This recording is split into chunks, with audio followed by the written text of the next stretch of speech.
to the partnership that we have and the things that it leads to is amazing, and I appreciate that. No, absolutely. And like I mentioned earlier, we appreciate you guys. It makes it easy on our end, having partners that are just so easy to get in touch with. Talking about the show specifically, like obviously we really care about the quality of the product we work with, but we also care about the individuals behind the product in that we focus more on, say, partnerships versus sponsorships. We want companies that we enjoy working with. So if I have product questions or if I have anything or feedback, I can call you. I know I can reach out to you guys. You guys are very accessible. You're very down to earth. And I think that makes a big difference with regards to the customer experience. It makes it easy for us to authentically and truly speak about you guys and say we truly enjoy working with you guys. Anytime I have questions about products or features or anything like that, I can reach out to you guys, and you're very knowledgeable. And thank you for saying that. Yeah, I know we don't get a lot of opportunities to tell each other how much we appreciate each other, so this is great. Little bromance moment right now. Yep. Welcome to the Range Podcast. I'm Ricky Brule, and with me is Jake Hollywood Iverson. Join us at the Archery range, where we'll tell stories from the hunt, discuss technical bow shooting tactics and gear, and pick the brains of some of the most successful people to ever shoot a bow. Whether you're about to shoot that X for the win or send an arrow at a trophy buck, this podcast is for you.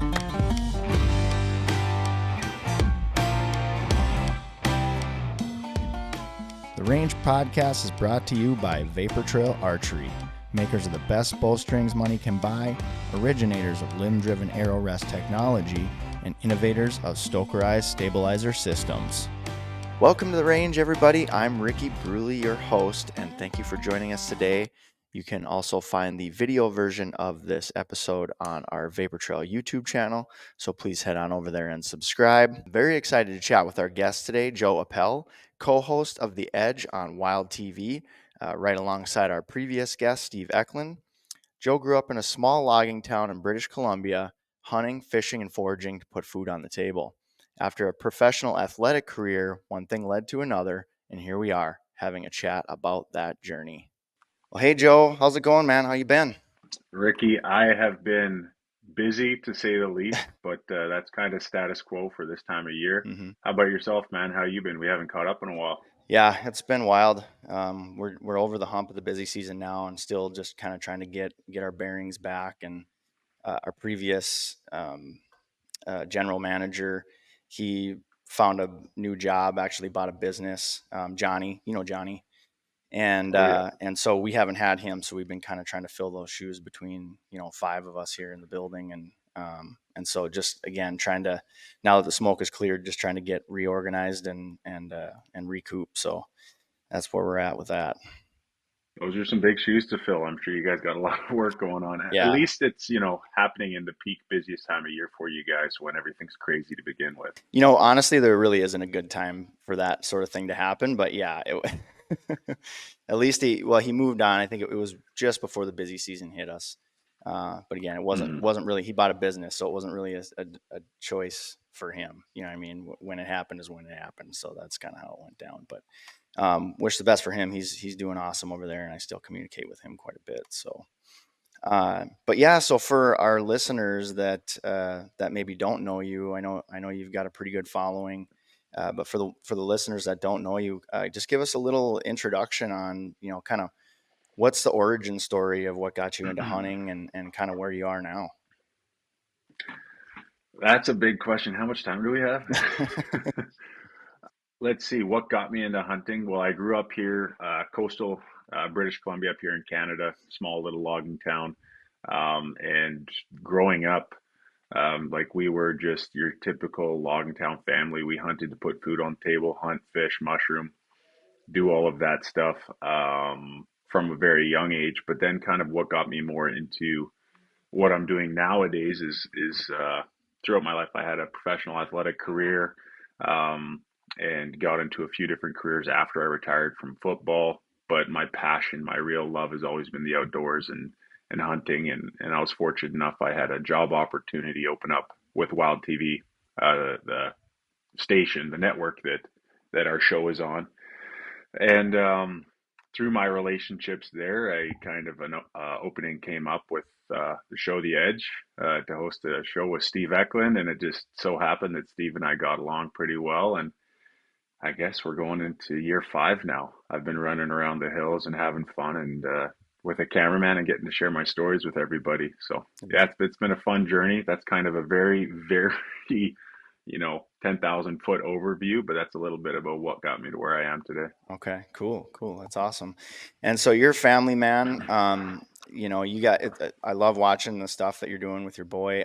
I believe he was born almost the same time my daughter was. They're pretty close. My daughter's just a little over 3, and Hmm. but I just recently saw that you guys were out on a family hunt, and your wife had some success, and you had your boy with you. So that was really cool.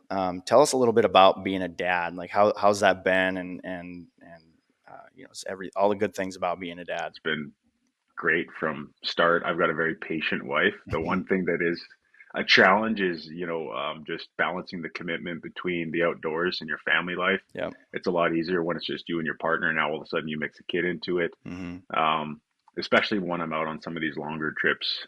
In September, I was home for 3 days, a total of 3 days in September.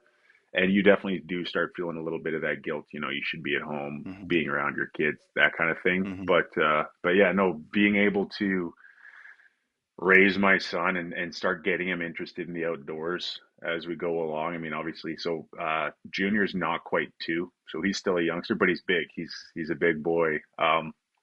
But I mean, we've had him out on spring bear hunts. We've had him out on blacktail hunts. As you mentioned, just the other week, we had him out on a mule deer hunt for my wife, and we got her a mule deer. But just trying to introduce him to the outdoors and make sure he loves it. It's a lot of fun. It keeps life exciting, and it kind of lets you be a kid again in a little bit of a way when you Hmm. get to be out there and see that first time excitement in his eyes. And I mean, again, he's only 2, so he still doesn't really fully grasp what's going on out there. Hmm. So over the years, as I get to take him through all of that, it's going to be a lot more fun.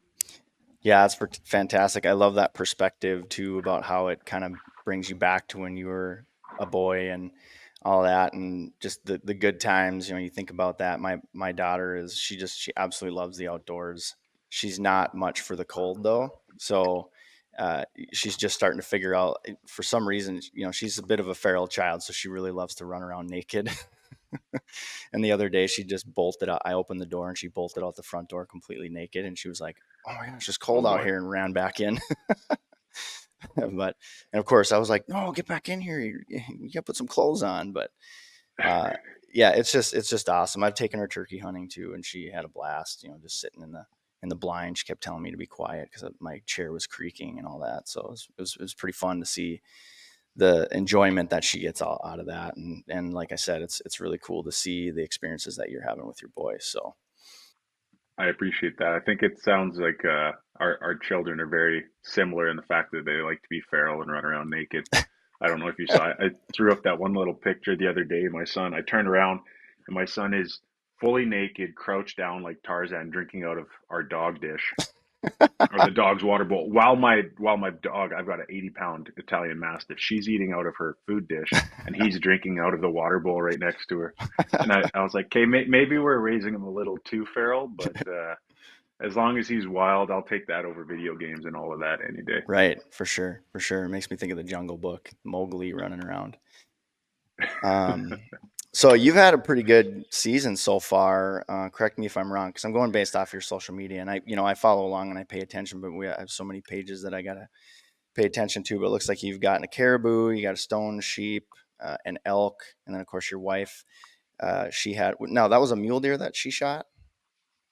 Yeah, yeah, Okay, but what I really want to talk about is I want to go back to, I think it was in February when you went aoudad hunting with Aaron Snyder with your bow. yeah. That was February. I think it was. I'm trying to remember exact dates, but mid-February, roughly. Yeah, Okay. down in Texas. So yeah, not to minimize the other animals that you've taken so far this year, but this is an archery podcast, so I want to focus on an archery kill.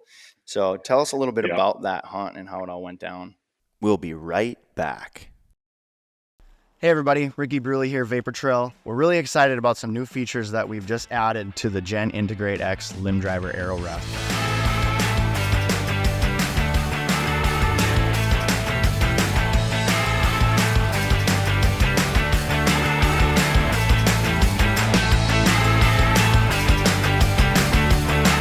previous model that we had the micro adjust knob that stuck out, and so it made it difficult to remove these one-piece low pro quiver from Matthews. We've eliminated that knob, and now it's an Allen key that you would use to make that adjustment. We thinned up the area here where the activation cord is as well. We really squeezed it in about 1/4 of an inch. It's a little bit lower profile, so now you don't have any issues with the low profile quiver.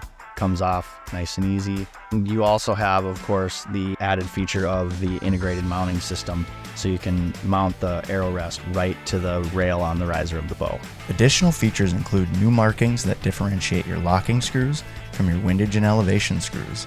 All Vapor Trail arrow rests have a free-floating head, providing more forgiveness and greater downrange accuracy.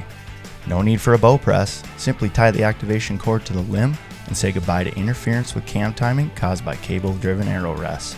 The new and improved GI8X is available and ready to ship. Trust the originators of limb-driven technology and head over to our website at vaportrailarchery.com or stop into your local archery pro shop to get yours today. You know, it was a lot of fun going down there. First thing you learn right away when you set foot in, I think it was Riverton, Texas, it is windy as can be because it is flat. And, you know, when you're archery hunting, that like those extreme winds, I mean, like crazy, like I'm 6'8", 280 pounds, and I'm leading into the wind when Yeah. we're moving around. And so that right out of the gates makes it a very challenging, fun hunt. And then one thing I really enjoyed about it is the landscape there is you kind of have these flat, um, I guess almost like farmers field type country with these mesquite bushes and like really sparse. So they're spread out, really open areas, and then they drop off deep into these steep canyons along the Paladero Canyon there. So you go from like this flat kind of, I mean, the best thing for us up here in Canada, I'd say it's like kind of sagebrush country, but the mesquite's like a giant sagebrush. You go from that kind of stuff right into these steep canyons. So you're hunting in that kind of terrain, and then these aoudad, they're an introduced species, but I mean, they stay herded up year round. So when you're going after a ram, you're not just going in kind of tiptoeing and squeaking through this country after just the one ram. They've got like 30 to 40 ewes with them at all Mm. times if you're going after the big ram. So it's a fun hunt. It's a challenging hunt. When I went down, Aaron definitely asked me a few times. He's like, "You sure you don't want to bring your rifle on this one? Because if you want to get a good ram, it's going to be a little bit of a challenge." Mm-hmm. Um, but all in all, I mean, going down there, I wouldn't have done it any other way. Yeah. It's a lot of fun. You get a lot of stalking opportunities. You get in close, and then just with that many eyeballs, you know, you get pinned behind the one mesquite shrub you can get to, and Mm-hmm. you know, every time you go to move, there's a ewe staring at you or something's happening. So, yeah, no, an absolute fun hunt. And for us, we closed it right on the last kind of like last hour of the hunt. We were able to connect. Mm-hmm. That's really cool. I love those hunts too, because I've had a few that, where you almost you don't want to fill your tag too early because now the adventure's done, right?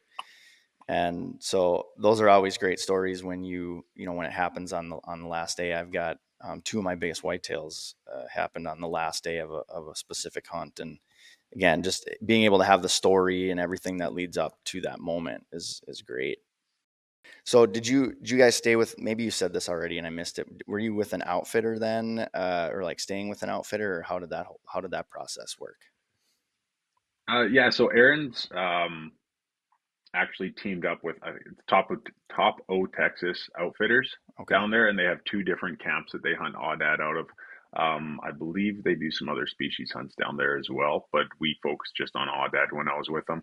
Okay. Um, and we kind of stayed at their one camp. They have a full lodge in an area to stay, but where we were, we just grabbed an Airbnb, um, kind of like a little hotel type, I guess Mm, more of a motel in a small town, and sure. stayed there and just went out and hunted um, a few of the select areas along the ridge that Aaron had been down and scouted out for us a little bit.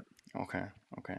And Yeah. when you say we, that was you and the camera guy or Last Light Media, is that who was with you? Yeah, Greg. Greg was with us, our cameraman. So it was Greg and I were down there with Aaron. So it was just the three of us running around the hills most of the time. And It's fun. I mentioned, it's really open and you have a lot of eyeballs on you, and it's a challenging hunt. It's a fun archery hunt, but now all Hmm. of a sudden you got three big dudes because Aaron's not a small guy either. So you have Right. three big dudes trying to creep around in the brush, and there was a lot of times where we were kind of chuckling because your army crawling from one mesquite brush to the other, and it's like it looks like one of those old cartoons where this giant's running around and then they tuck behind this small brush, somehow disappear, and then Yep. they jump back up and go to the next bush. Yeah. Because I was like, man, we are three of the biggest dudes running around out here trying to be sneaky. Oh, that's funny. Yeah, and congrats on that, and also hats off to you for taking the challenge of using a bow. Really appreciate that. It's really cool to see that you had your bow with you. That always helps us. And as I had mentioned in the intro, you and both you and Steve trust our products, both the limb driver arrow rest and our Stokerized stabilizers. So we appreciate that, and happy to see you having success. Oh man, I wouldn't have it any other way. We've loved your guys' gear, used it for a long time, and one of the biggest things is we go on these trips and we put in so much time in preparation and you know uh, put so much resources into making all these trips happen, and we want to make sure that when we get there, regardless of what we put our equipment through, that our gear is going to perform. Hmm. And you guys have been lights out. It's one of those things where we never have to question the performance of our gear when we get down to those moments, Hmm. and that's why we love you guys, man. So we just appreciate the support from your end. Um, and yeah, anytime we get to hunt, I know Steve and I are the same. Like archery hunting is one of our like it's our favorite. I truly enjoy archery hunting. Just sometimes with the demand of the schedule and stuff, we don't get to mix in as many archery hunts as we'd like to, Hmm. especially when you're doing, you know, Western style spot and stock. It can be challenging at times. So it's like a lot of the time we set out with our bows and everybody laughs because you set out with your bows and you're like, this is going to be an archery hunt. And then Yeah. you get to the last 2 days of the hunt and you're like, it's a rifle hunt. Yeah. We got to get something on the dirt here. Right. Cause again, you got, you, the cameraman, and quite often, another hunter or something like that. So it makes it challenging. But yeah, no, archery hunting is definitely where the true passion lies. For sure. Yeah, and that's good. I'm happy to hear that. And so I look at the opportunities that you guys have too, and it's like, stone sheep. I mean, I would not, um, I don't know that I would even have a bow with me on a trip like that. You know what I mean? Just because the opportunity that's there and the how critical it is that you make that happen. So totally get that. Totally understand that. So no shaming on my end in that regard. But so speaking of, well, a couple things that what you just said kind of branched off into two other things that I want to kind of talk about. But so speaking of you being a giant, I know you said you haven't heard the episode with Steve yet, but I had talked about when I had first met him, and I don't know if you remember when you and I first met at the ATA show, uh, but when I can't remember. I was texting back and forth with Ears, kind of trying to figure out where he was so I could meet up with him. And he had said that he was at such and such place, and he was there with Steve Ecklund. And I was like, "Oh, great! I haven't met him yet, so I'll make my way over there." And I'm guessing it was probably the Hyatt in Indianapolis or something like that. I can't remember exactly which one. One of the more popular locations where everybody goes to have beverages after the show. And so I get down there, and Ears is talking to you, and so then he introduced me to you, but it was really loud in there, so I couldn't really hear. We couldn't really hear a whole lot, but I shook your hand, and of course I looked way way up at you, and so at first I thought you were Steve, and so for like the whole rest of the night I thought you were Steve, and then I thought Steve was just like your mini sidekick guy. I'm sure Steve is gonna love to hear that. Yeah. Oh, he heard it. We He was the talked mini about it. sidekick. Oh, that's We perfect. talked about it on the podcast, and he was actually not that he wasn't that bent out of shape about it, because he was nervous thinking I was going to say that he was like dancing on a pole or something like that when I first met him. So That would not be out of the question with Steve either. I think that whole show we walked around and Steve told everybody I was his bodyguard. well, That was his line at the show, and a lot of people believed it. so then the other thing that kind of branched off into is talking about wild TV. And so Hmm. the relationship that we have had with you has always been just awesome. You guys are great to work with. you know, I don't have to really do much. You guys are very self-sufficient, and you get the job done. You're really good about supporting us and tagging us and things that you do. And so I love that. That's amazing. And then not only that, but now because we did the episode with Steve Ecklund, that kind of gained some attention from Wild TV. I had gotten an email uh, from a gal from Wild TV and had asked about an opportunity. So I inquired, and then we had a discussion with Scott. And so we just signed a contract to put the Range podcast on Wild TV in Canada. So we're pretty excited about that. It's going to be our video version of the podcast. So it'll be the same thing that we have on our YouTube channel, but now it'll be available for subscribers of Wild TV. So we're really excited about getting that rolling. I just received an email from Scott, and it's kind of a long laundry list of things that we got to get taken care of that I haven't been able to get to yet. But as soon as all the red tape is Yeah. done, we'll have all of our episodes starting with zero all the way up to current, and then we'll be posting all future episodes from then on out. So that's pretty exciting. And again, to go back to the partnership that we have and the things that it leads to is amazing, and I appreciate that. No, absolutely. And like I mentioned earlier, we appreciate you guys. It makes it easy on our end, having partners that are just so easy to get in touch with. And you guys are real. You're very like for the talking about the show specifically, like obviously we really care about the quality of the product we work with, but we also care about the individuals behind the product in that we focus more on, say, partnerships versus sponsorships. We want companies that we enjoy working with. So if I have product questions or if I have anything or feedback or, something's going weird, I can call you. I know I can reach out to you guys. You guys are very accessible. You're very down to earth. You're very approachable. And I think that makes a big difference with regards to the customer experience. And the partner experience on our end, which makes it easy for us to authentically and truly speak about you guys and say we truly enjoy working with you guys because sometimes when you get to the larger companies or I shouldn't say larger companies because you guys are a huge company, but sometimes when you get to the more corporate companies, there's kind of that disconnect, Mm-hmm. which just makes it more of a cold transaction. And I mean, anytime I have questions about products or features or anything like that, I can reach out to you guys, and you're very knowledgeable, and you just you guys certainly know a lot more about it all than I do. So I appreciate you guys, you guys being there and answering my questions because Lord knows I have a lot of questions. Yeah, anytime, and thank you for saying that. Yeah, I know we don't get a lot of opportunities to tell each other how much we appreciate each other. So this is great. I'm happy that we have this platform to do so. Little bromance moment right now. Yep. So speaking of your guys' content and everything that you do, that's one of the other things that I love about you guys, and I told Steve this too, is just how like fun you guys are with the posts and how you guys kind of dog on each other, a little bit behind the scenes and things. And so I just recently, and maybe you want to talk a little bit about this recent contest that you have going on right now. I just seen the post a couple days, or is that, let's see, is that contest still going on with Wolverine Guns and Tackle?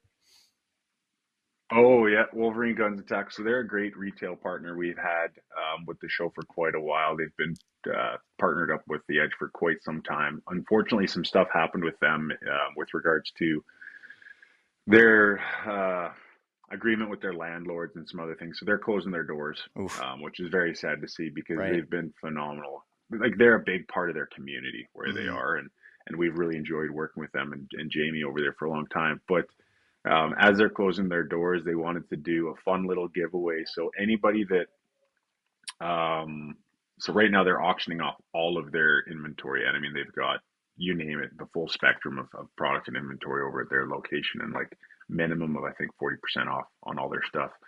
But if you have proof of purchase for any auction item on their website, you can enter to win this what we call the next level hunter bundle, which is I think it's a little pink BB gun, pink unicorn, kind of like the broomstick with the unicorn head on it, and a pink Yeti next level mug for Steve. So it's we had to. Steve really wanted that package, so I had to fight Steve really hard to keep this as a prize. He's pretty upset about it. We might have to make Steve his own at the end of it, but yeah, anybody who goes onto that website and supports them um, and helps them, kind of leave the scene in a good way, they'll be entered to win that contest right there. It's so funny. I was watching the video on that, and it's just it's perfect. The setup is perfect. You know, it's very professional and very serious. And then when you come back, and I saw that, I almost spit my coffee out. And again, just going back to how much fun you guys are, and I love that you guys do that. And so I'll probably for the YouTube watchers, I'll post up that video so they can see that because it's hilarious. And then also be sure to head over to uh, at Joe_Eppele. Check out his page, give him a follow, and then you can see some of that content on there as well. Appreciate it. On a more serious note, I saw that you had one of your more well, maybe this was about a month ago. You had made a post about predator management, and it's one of the things it's a real hot button issue here in the state of Minnesota too. It's protected here in the state. Wolves are specifically, and so Really? we have a huge population of wolves here. An incredible. It's silly how big the population is here, and they're still protected. We've had a couple of seasons within the last. Well, I'm just going to say decade just to make sure that I get the time frame right, but and it's been just a handful of animals. I think the first season it maxed out or the quota was 400, and they estimate that we have over several thousand. So it, barely put a dent in the population. And then, since then, I'm sure that population has recovered, tenfold. So just curious about how that works kind of in your area up in Canada. Talk a little bit about the population and what it does to the ungulates in your area and how it affects hunting as a whole. Yeah. I mean, up here in British Columbia, we've kind of had a lot of back and forth with regards to the wolf population. It's something we've been consistently fighting against for as long as I've been around. I think as long as people have been hunting over here, especially because we have such a large logging industry, it creates these logging cuts that has this great new growth where all the ungulates go to feed, and then it creates this kind of killing field for the wolves. Um, but the biggest controversy lately has been the battle back and forth between these, I guess, photographers who go out and take these beautiful pictures of the wolves and position them as these, friendly dogs, and they give them names and they give them these personalities, and then they create these petitions to try and stop the hunting of wolves or try and list wolves as, um, you know, protected or whatever it may be over here. But the challenge with that is they are not your cuddly little dog. They are not that, and they have such a huge devastating impact on the ungulates, like you mentioned, especially right now with the caribou. We're having a lot of issues with the caribou here in BC and the sheep as well. But the caribou, the numbers are dropping year after year, and you can't deny it. Mm-hmm. Um, and the big push right now is not necessarily wiping wolves out of the province. It's we want to reduce the wolf population in these key areas where the caribou numbers are declining, Mm-hmm. and hopefully give the caribou use that as well as some landscape protection and things like that to start seeing those caribou numbers come back up to protect the caribous or the caribou. And the main reason for that is historically, if you look at the amount of effort it takes to reestablish a caribou population in an area, like it is almost impossible. I think some of the areas they were looking at the funds that go into it, and for the successful penning, because you have to take the pregnant cows, pen them, then get the lambs or ewes, or I guess it'd be lambs Mm-hmm. or calves, I should say, and get them back out there. Anyways, I think it's upwards of like $160,000 Oof. per caribou that's successfully reestablished in that area, and it's still a very volatile, like sensitive population. Now, the biggest argument I have is that historically, if you take wolves out of an area, you can take a small batch of wolves a few years later, reintroduce them, and they will thrive in no time. Mm-hmm. And it doesn't take $160,000 per wolf to bring them back into an area. Mm-hmm. So what we're trying to do here and what we're trying to argue for is remove the wolves from these areas, reestablish the caribou populations, and then down the road you can reintroduce the wolves if you need to, Mm-hmm. because historically the one side can rebound, the other side can't rebound. Mm-hmm. And I think what people need to understand is, um, these demands or these cries for more wolves calling out of these areas isn't an anti-wolf cry, it's a pro caribou cry. And Mm-hmm. like, we want balance, we want animals of all sorts on the landscape, but we really want to see those caribou stick around. And these other people that, see these beautiful pictures of wolves and go, oh, you can't kill a wolf, they don't understand that when they're contributing to these causes and pushing for all of this stuff, they're really contributing to anti-caribou and anti-deer and anti-moose movements as well. So Mm-hmm. but yeah, so, right, that's a fight that's going on up here in BC right now. But fortunately, we still do have a pretty open for hunters to be able to harvest. So where I was, I took 3 wolves out of an area this year. 3 wolves is the bag limit in Mm-hmm. that area, so that was the most I was allowed to take. But in my immediate area down here in the Lower Mainland, it's no bag limit. So if I see wolves, and it's almost year round. So if I see wolves, I can pull them out. But wolves are tricky. They're Mm-hmm. fast. They Mm-hmm. don't spend much time in the open. Mm-hmm. So when we have an opportunity, I certainly put my foot down and try and even the odds a little bit when I can. And it's not that I hate wolves; it's just I hate what they're doing to the rest of the wildlife up here. Right, right. And I mean, you know, I'm a believer that, wolves are an important part of the ecosystem. But to your point, if they get overpopulated, they don't have a lot of natural predators that can create some issues, and with having the ability to reintroduce them and do those types of things makes sense. We have a lot, this is an archery podcast, but we also have a lot of listeners who are, maybe just target shooters. They're not so much hunters. And I think there's a big misconception out there as to, uh, the whole idea of predator control. And I think a lot of that is, just created or conjured up by, as an example, some of these photographers or maybe anti-hunters or something like that. And I don't really particularly have a desire to hunt a wolf. I would if it's for the greater good, like you said, to be pro caribou or I don't know. To me, it seems like there's definitely a lot of depredation on the deer population in the state of Minnesota, because when you get up into the northern areas where the wolves are more prevalent, the deer populations are a lot lower. I don't see in the state Hmm. of Minnesota this, but I do hear, I've heard a couple of times, like out in western states, how wolves will actually hunt for sport.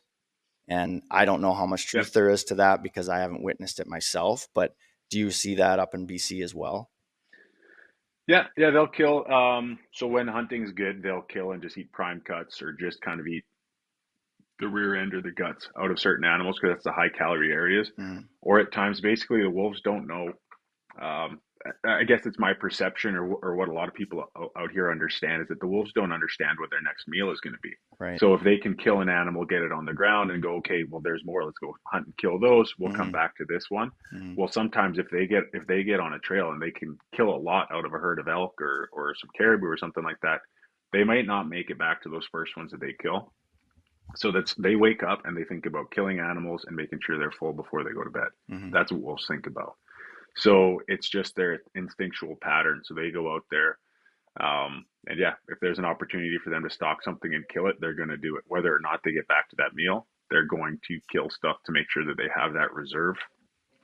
If they move out of that basin or that valley, that's just what they're going to do. But I mean, when I was up north on my caribou hunt this year, I saw firsthand the impact the wolves can have on an area. It's supposed to be a large caribou migration through that area, and I saw a pack of wolves that were stationed across the entire draw or the valley, basically. Um, and I came across a lot of kill sites, but we didn't see any caribou. And then we pushed into some other areas, which eventually led to me taking my stone sheep because I wasn't up there on a stone sheep hunt, but Mm-hmm. I came across stone sheep, and with a resident tag in your pocket, you make it happen. So I Mm-hmm. can't complain. But then I came Right. back in. I removed three wolves from that pack, pushed that pack of wolves out of the area, and I think it was 3 or 4 days later the caribou started migrating through there again. Okay. Yeah. So it definitely has a large impact, and when you are able to kind of keep those species in check, it's about balance. And for those listeners out there that may not be avid hunters or may not know that much about the predator management, a lot of people as well think, um, if you're not a hunter or if you're not this, that, or the other, you're not having an impact on the wildlife and the predator prey balance. But things to understand, especially here in BC, we're in a mountain area where a lot of these the caribou, the elk, the mule deer, they rely in the winter months on the ability to go to areas that are not easy to access for the wolves because they're deeper snow, higher up in the mountains, things like that. Well, a lot of recreational activities out here create these highways for the wolves to get into those lake locations, being cross country skiing, snowmobiling, backcountry hiking, snowshoeing, even all of these off road overlanding groups. They create these packed snow paths that now all of a sudden the wolves can go into these areas they didn't used to be able to get into, right?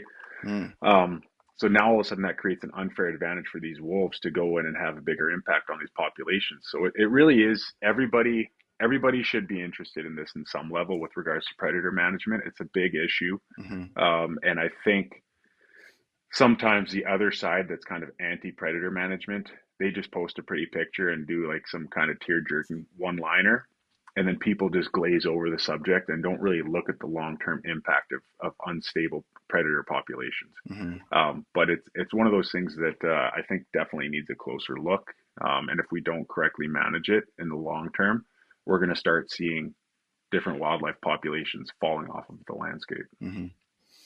For sure. Well said. And yeah, thank you for that info. It's because it's good to get different perspectives. And, I can only hope that a season opens up here again at some point. And I Mm-hmm. actually tried to get in on it, but I didn't draw.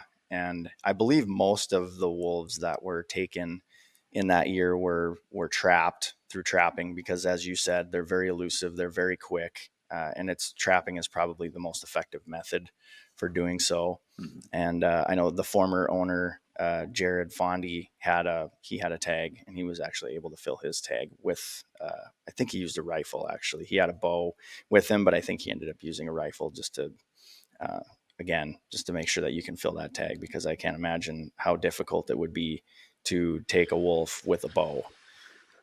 That's if you can do that, especially like a spot and stalk hunt, that's a feather in your cap for sure. That's a challenging hunt. It's a challenging hunt with a rifle. I've had Mm-hmm. opportunities in the past. Um, this year, I actually used a caribou decoy, a pop-up decoy, to sneak in Oh, on two of the wolves I took. okay. I howled the other one in onto a distant ridge, but then yeah, two of them I actually used a pop-up caribou decoy to come across a big open area, and the wolves were kind of sitting there licking their lips, waiting for their meal, and I turned the tables on them a bit. But again, I was at 300 yards. I wasn't at Right. 30 yards. So if you can close that distance to archery range, that's wolves are not stupid. They're Right. very very smart. Mm-hmm. Yeah. Yeah. So, what do you got coming up now? I mean, you've had a pretty good season already. Do you have any upcoming hunts that you're really excited about, or what do you got going on? Yeah. Right now, I still have quite a few tags left for the province. So I have here in British Columbia, we're allowed three deer. That's a combination of blacktail, or yeah, Columbia blacktail, mule deer, and whitetail. Mm-hmm. So I'm definitely gonna be getting my bow out finally, doing some me time stalking around the timber and more or less driving myself crazy trying to get a Columbia blacktail with my bow. Because it is thick, nasty bush, Mm, and yeah, you're killing yourself hiking around on these bluffs and trying to sneak in on, especially if you're trying to get a mature deer. mm-hmm. It can be a challenge. Um, but yeah, no, I'll be going out. I'll be doing some blacktail hunting, and then I do have one hunt left in Alberta as well for whitetail still this year. So tapering down. Oh, and I actually have a cougar hunt coming up this Ooh, winter as well, which will be an archery hunt. So that'll be a fun one as well. nice, cool. Yeah, I Yeah. want to talk about that going through thick, brush and all that kind of stuff. I mean, you're a big dude, so I can't even imagine. But like, I'm certain you've had those moments where you kind of get yourself into a situation where it doesn't matter which way you go, you're going to have to bushwhack your way through. And, as hunters, we're always trying to be mindful of, not getting too sweated up and, creating too much, odor and, all that kind of stuff. But you get to a point where you're almost driven somewhat insane, uh, just by the task that is at hand to get through the brush that you're in. And sometimes I'll sit down and go, why in the heck do I do this? What am I even doing to myself? And then of course, in the end and in retrospect, it's always, especially if the goal is met, right? Like you fill a tag, that's such an amazing feeling that you could do that 10 times and it would be worth it. But then also just going back and knowing that putting yourself through the struggles and putting yourself through that pain, you always come out on the other side better in some way, shape, or form. And I think if you didn't put yourself through those struggles, you'd have a hard time being a well-rounded individual, I think. I think it makes us better hunters. I definitely trust me if you've ever hunted coastal British Columbia here, talking about thick brush and questioning why you're out there doing it. That's about 90% of my hunting when I'm out here is just in thick brush, going, what the heck am I doing with my life? Mm-hmm. But it's true type two fun, where it's a challenge when you're in it. It does make you better. I think, especially if you archery hunt in these zones. Um, it just forces you to it brings all of your weaknesses to light, and it forces you to kind of address some of those weaknesses. um, a lot of the areas we hunt out here, you just really have to play the wind. You can't necessarily avoid sweating when you're going Right. straight up and down and Yep. over all this nasty stuff. So it becomes a big thing of just playing the wind for us out here. Mm-hmm. But like I spent 10 days during archery elk season this year running around the Kootenays, which is kind of, I guess it'd be southeastern British Columbia, Okay. and I was running around the mountains, and it was weird. The rut didn't kick off the same time it normally does for us out here. Mm. So for the first 10 days of September, I was running around, and you let out a cow chirp, and the bulls would run away. Like it was weird. So Mm. we were still hunting them, like almost like you'd have to still hunt a blacktail or a whitetail, Hmm. and trying to work in on some of these bulls in thick timber on in like these like because it's not like the big like rolling open timber that like we have really thick nasty country up here. So Mm-hmm. I had one bull, a beautiful, like I think he was a 6x5. It was tough because it was real thick brush. I had him at 40 yards, and we had got into position, the cameraman and I, and I was waiting for him to clear a branch, and like he was there, he was feeding, he had no idea we were there. And I'm getting ready to draw back. And I mean, it's picture perfect. Just this really foggy, steamy morning. It Mm-hmm. was, I think, the last or second last day of the hunt. Mm-hmm. And he's coming out, and he's just about to come out from behind this branch, and it's gonna be like, okay, this is fairy tale ending. And then all of a sudden, in these like alders right below us, there was a cow calf at about 8 yards, and they Mm. busted us. And then they ran off, and then he turned and looked at us and spun off, and got out of there.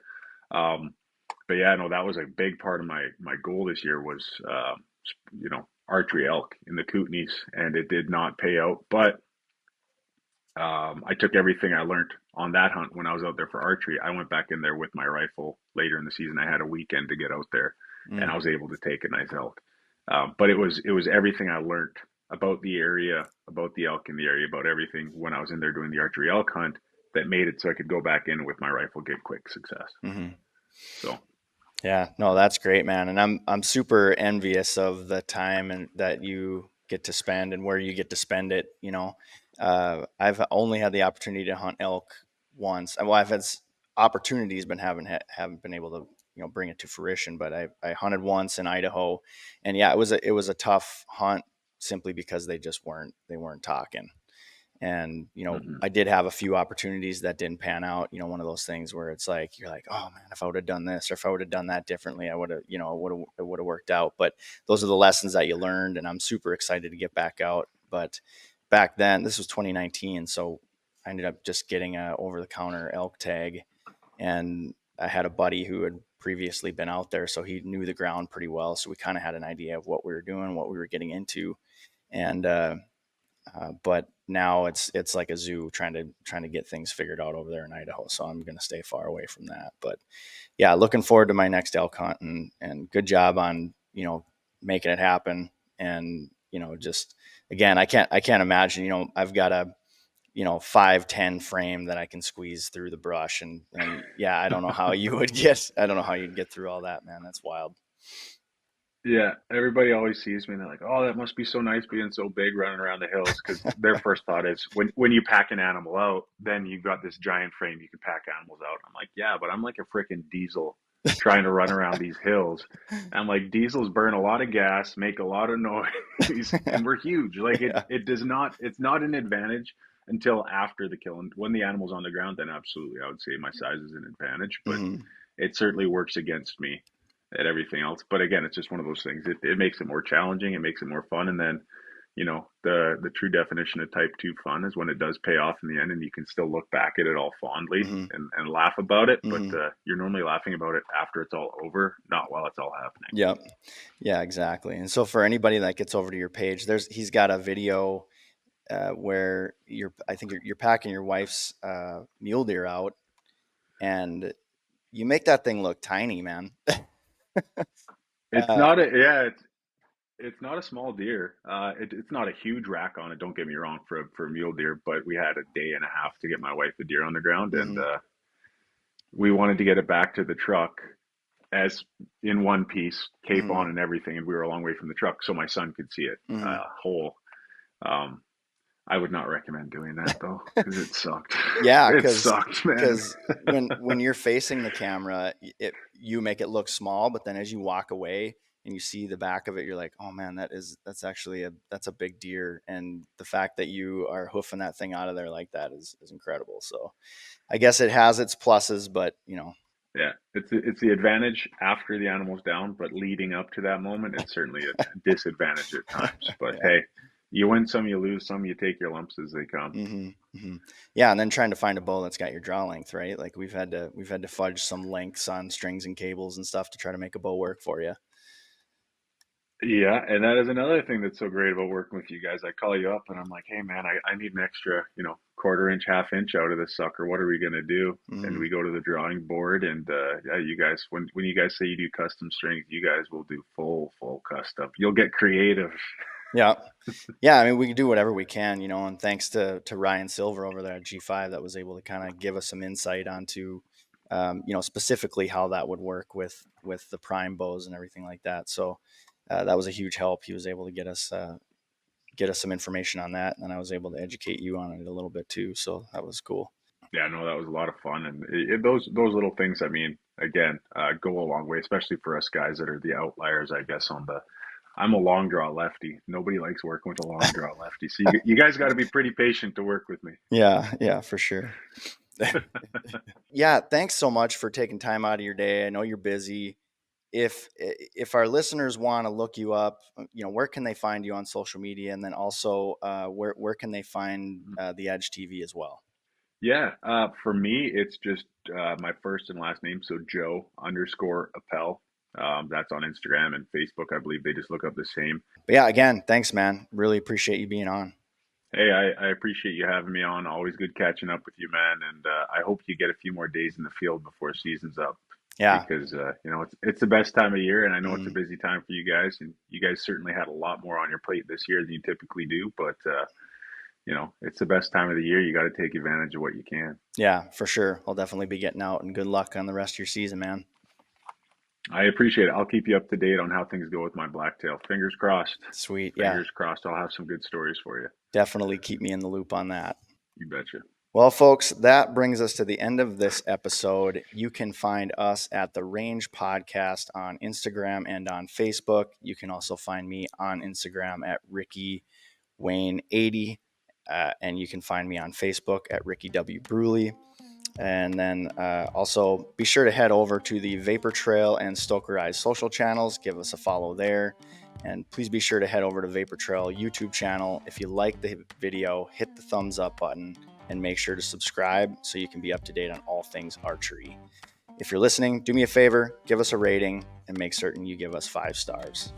And with that, we are going to pack up our bows and we are going to hit the range. Have a great day, everybody. Vapor Trail is now offering an exclusive discount to the Range Podcast listeners. Enter promo code TRP15, that's TRP15, at checkout for 15% off VTX bowstrings and Vapor Trail and Stokerized branded t-shirts, hats, and other gear.